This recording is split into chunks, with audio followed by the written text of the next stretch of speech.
अगर आपको हमारी एक्सप्लेनेशन पसंद आती है तो चैनल को सब्सक्राइब करना न भूलें, ताकि हमारा 1000 सब्सक्राइबर्स प्राप्त करने का लक्ष्य जल्द पूरा हो सके। मूवी की शुरुआत नॉवल राइटर जेम्स फोस्टर और उसकी पत्नी एम के साथ होती है, जो कि अपने देश अमेरिका से रीटोल्का नाम के देश के एक रिसोर्ट में कुछ दिन व्यतीत करने आए हैं। एम जेम्स से आज डिनर पर एक चीनी रेस्टोरेंट में चलने को कहती है, लेकिन जेम्स वहां जाने में बिल्कुल भी इच्छुक नहीं है, इसलिए एम अकेले ही जाने का तय करती है। थोड़ी देर बाद जेम्स जब रिसोर्ट में टहल रहा था, तभी वहां पर बीच बाइक लेकर एक लड़का वहां बैठे लोगों को तंग कर रहा था। तभी उसकी मुलाकात गैबी और एल्बो नाम के एक जोड़े से होती है, और तभी हमें मूवी का टाइटल इन्फिनिटी पूल दिखाया जाता है। गैबी जेम्स को बताती है कि वो उसकी बहुत बड़ी फैन है और उसे उसके द्वारा लिखी गई नॉवेल्स बहुत पसंद आती है। गैबी जेम्स को एक चीनी रेस्टोरेंट में रात के खाने पर आमंत्रित करती है, जिस पर वो मान जाता है। रात को जेम्स अपनी पत्नी एम के साथ उस रेस्टोरेंट में जाता है, जहां पर जेम्स को पता चलता है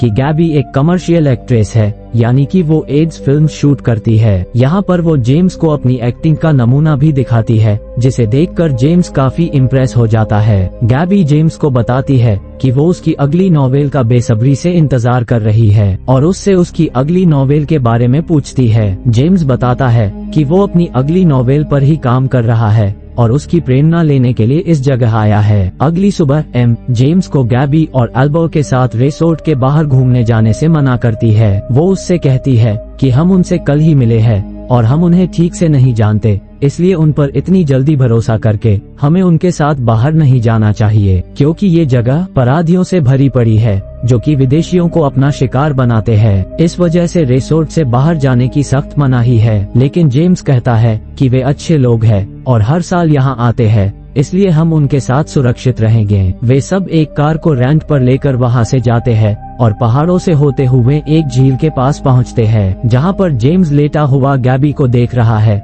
जिसके बाद गैबी वहाँ से उठकर चली जाती है। एल्बो एम से पूछता है कि जेम्स जब कुछ कमाता नहीं है तो उसने उससे शादी क्यों की। एब्लॉन ये इसलिए पूछता है क्योंकि एम काफी अमीर घराने की है। एम उसे बताती है कि उसने अपने पिता की मर्जी से शादी की है, अगर उसका बस चलता तो वो जेम्स से शादी न करती। एल्बो को लगता है कि वो मजाक कर रही है, लेकिन जेम्स कहता है कि एम सच कह रही है। जब जेम्स पेशाब करने जाता है, तभी गैबी पीछे से आकर अपने हाथ से उसे प्लेजर देती है, जिस पर जेम्स काफी चौंक जाता है और उसे समझ नहीं आ रहा होता है कि गैबी ने आखिर ऐसा क्यों किया। रात को जब वे सब वापस आ रहे थे तो अचानक कार की हेडलाइट खराब होने लगती है। जेम्स उसको ठीक करने की कोशिश करता है, तभी एक आदमी उसकी गाड़ी से टकरा जाता है और उसकी मौके पर ही मौत हो जाती है। जेम्स पुलिस को कॉल करने के लिए कहता है, लेकिन गैबी ऐसा करने से मना कर देती है, क्योंकि इस देश की गवर्नमेंट काफी भ्रष्ट है और अगर वे रात में पुलिस के पास गए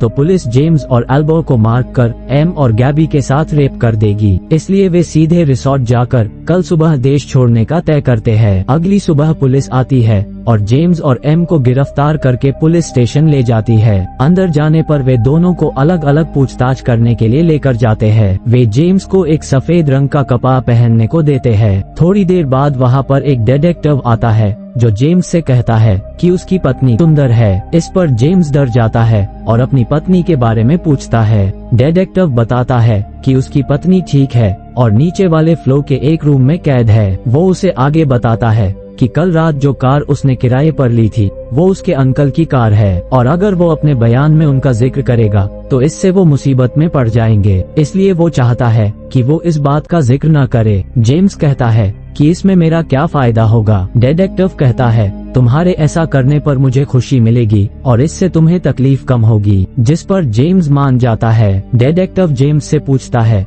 कि कल क्या उसने उसके अंकल से कार रेंट पर ली थी, जिस पर जेम्स न में जवाब देता है, जिसको कि वो रजिस्टर में नोट कर लेता है। वो आगे बताता है कि गैबी और एल्बो ने बयान दिया है कि तुमने मेरे अंकल से कार चुराने के बाद अपनी पत्नी के साथ झील पर गए और लौटते वक्त तुमने काफी शराब पी रखी थी और इस वजह से तुमने नशे में एक किसान को टक्कर मार दी, जिसकी वजह से उसकी मौत हो गई। और जब गैबी ने पुलिस को कॉल करने को कहा तो तुमने उसे रोक दिया और फिर वहाँ से भागकर रिसोर्ट में आ गए। डिटेक्टिव जेम्स को इस देश का नियम बताता है कि यहाँ पर जान के बदले जान ली जाती है, इसलिए उसे मौत की सजा दी जाएगी। जेम्स इससे डर जाता है और डिटेक्टिव से उसे छोड़ने की गुहार लगाने लगता है। तब डिटेक्टिव उसे ली टोल का देश का सबसे अनोखा नियम बताता है, जहाँ पर गवर्नमेंट पर्यटन को बढ़ावा देने के लिए पर्यटकों के लिए एक डबल एक्ट बनाया है, जिसमें पर्यटकों से अपराध हो जाने पर वे लोगों की नजरों में उनको सजा देने के लिए उनके क्लोन्स बनाते हैं, जिसको कि मौत की सजा दी जाती है। और ऐसे क्लोन्स में तुम्हारी सारी यादें होगी,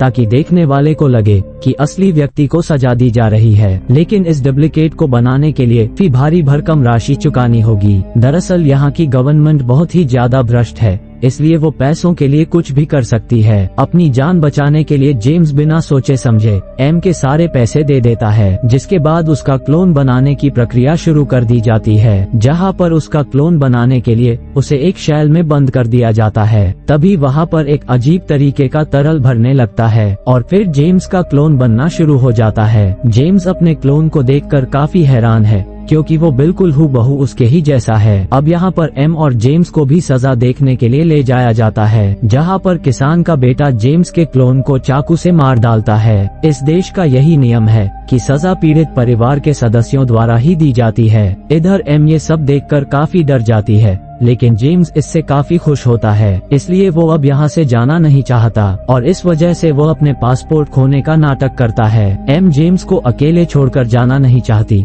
लेकिन जेम्स उसे अकेले अमेरिका जाने के लिए मना लेता है। एम के वापस जाने के बाद जेम्स रिसोर्ट में अपने रहने की तारीख बढ़वा लेता है। तभी उसकी मुलाकात एक बार फिर गैबी से होती है, जो उसे अपने साथ एक ऐसी जगह लेकर जाती है जहां पर उसकी तरह वे सभी अपराधी होते हैं जिन्होंने जेम्स की तरह अपने क्लोन को मरते हुए देखा है। ये ग्रुप हर साल इस जगह आकर जुर्म करते हैं और यहाँ की गवर्नमेंट को पैसे देकर खुद के क्लोन को मरता हुआ देखते हैं। उन्हें ये सब करके काफी आनंद प्राप्त होता है। वो जेम्स को भी ऐसा करने को कहते हैं, जिसके बाद वे सब रिसोर्ट के एक रूम का ताला तोड़कर वहाँ से अजीब तरीके के मास्क चुराते हैं और उसे पहनकर होटल के स्टाफ के घर जाकर उसे परेशान करते हैं और वहाँ मौजूद एक शख्स को मार देते हैं, जिसके बाद उन्हें एक बार फिर जेल लेकर जाया जाता है, जहां उन्हें मौत की सजा दी जाती है। लेकिन वे सब तो उनके क्लोन्स थे, जिनकी मौत का वे लुत्फ उठा रहे थे। जेम्स को भी इसमें अब काफी मजा आने लगता है। जेम्स जब वापस रूम में आता है तो वहाँ पर एम होती है, जो कि उसे लेने आई थी। वो जेम्स का ऐसा रूप देखकर काफी दुखी होती है। जेम्स उसे वापस जाने को कहता है। अब जेम्स उन अपराधियों के साथ मिलकर काफी मस्ती करता है और कई सारे अपराध करता है, जिसको कि वो काफी एंजॉय करता है। लेकिन एक दिन वे एक पुलिस वाले को पकड़ कर लाते हैं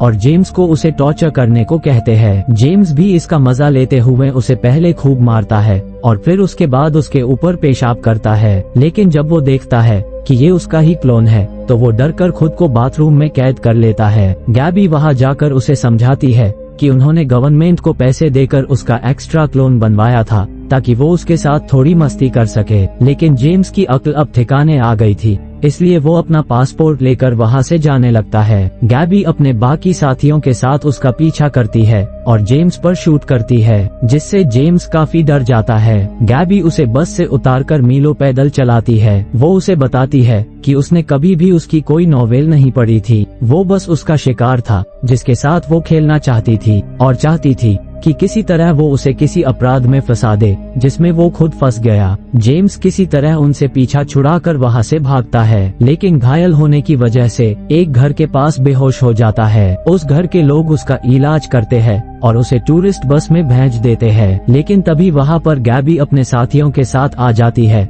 और उसे उसके क्लोन को खत्म करने को कहती है, ताकि वो अपने अंदर से दया भाव को खत्म कर उनकी तरह जालिम बन जाए, जिस पर जेम्स को न चाहते हुए भी ऐसा करना पड़ता है। इसके बाद अगले दिन वे सब फ्लाइट पकड़कर वहाँ से चले जाते हैं। ये कहानी हमें दुनिया का असली चेहरा दिखाती है, जहाँ पर अमीर लोग गरीबों पर जुल्म करते हैं और पैसों की ताकत से खुद को सजा से बचा लेते हैं। तो ऐसी और वीडियोस को देखने के लिए सब्सक्राइब करना न भूले।